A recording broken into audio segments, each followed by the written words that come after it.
Generación perdida.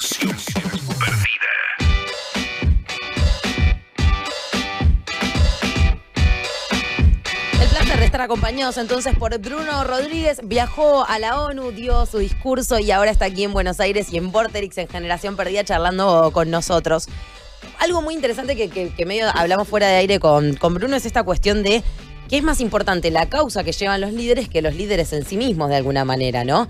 Medio también alrededor de todo lo que pasó en los últimos días con respecto a la imagen de Greta y al cuestionamiento de Greta en sí misma y no a lo que ella plantea, básicamente, ¿no?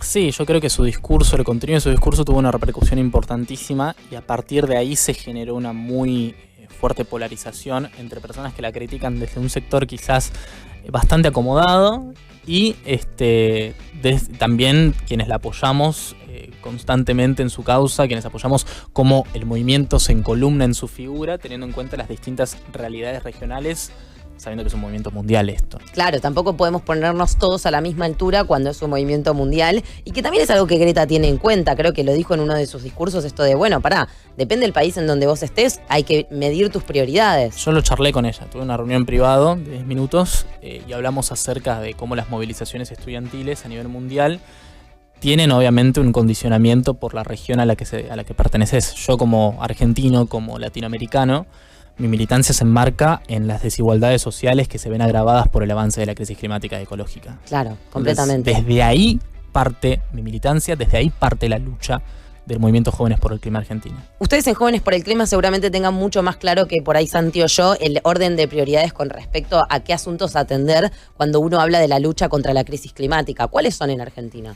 Bueno, en Argentina tenemos distintas problemáticas. Me parece importante remarcar el hecho de, por ejemplo, cómo tenemos tanta legislación ambiental que no se implementa. Tenemos muy buena redacción de leyes, pero no tenemos en absoluto buena implementación. Y en ese sentido es importante mencionar cómo avanzan los desmontes. Las políticas de desmontes, básicamente como se arrasan hectáreas de bosques enteros. Eso por lo que nos indignamos en Brasil también ocurre en nuestro país. Espera que ponga una story.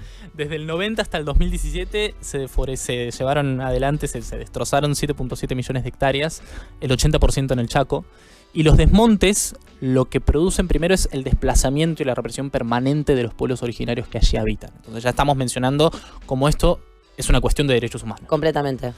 De soberanía, de justicia social. También el hecho de que los bosques nativos son captadores naturales de dióxido de carbono. Ok, totalmente.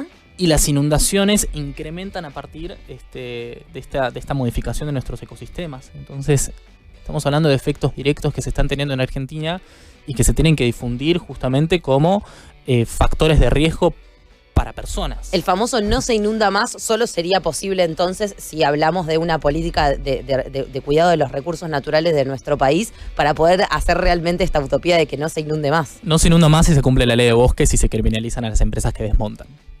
Es medio complicado, ¿no? Que pase eso.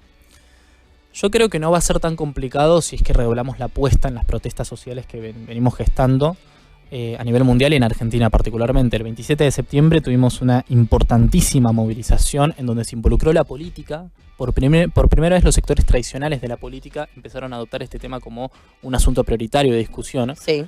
Y donde vimos cómo la juventud y los sectores sociales ligados al campo popular estaban al frente de las columnas. Entonces, me parece que, bueno, desde ese plano, desde el plano de la movilización, vamos a poder efectivizar todas estas reivindicaciones.